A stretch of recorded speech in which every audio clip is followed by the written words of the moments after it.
సువార్త ప్రకటించడం అంటే అర్థం ఏంటి? బోధించండి. సర్వలోకానికి వెళ్ళండి, సర్వ సృష్టికి బోధించండి, సువార్త ప్రకటించండి. ఈ బోధ విన్న తర్వాత నమ్మినవాడు, అనగా నేను పాపినని అంగీకరించి ఈ పాపపు జీవితం నుండి నన్ను నా క్రీస్తు విడిపించాలని కోరుకుంటున్నారు. సో కాబట్టి నేను పాపినని గ్రహించి ఆ పాప నుండి విడుదల పొందాలని ఎవరైతే అనుకున్నారో వాళ్ళు క్రీస్తును నమ్ముతారు.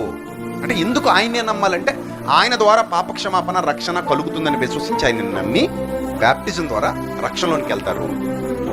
అర్థమైందా?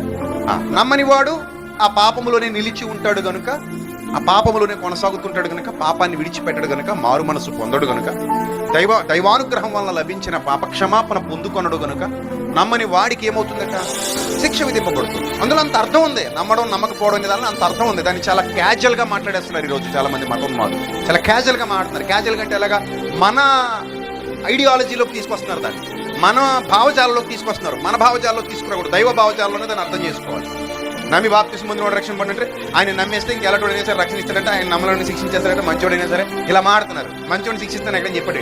ఆయన నమ్మితేనట అంటే ఇది ఎలా తీసుకొస్తారంట దీన్ని. వాళ్ళ పార్టీలోకి వెళ్ళిపోతారంటే ఎలాంటోడైనా సరే కాపాడేస్తారట. వాళ్ళ పార్టీలో లేకపోతే మంచోడైనా కూడా ఇబ్బంది పెట్టేస్తారట. నేను లోక సంబంధమైన ఆలోచనలోకి తీసుకెళ్లారు.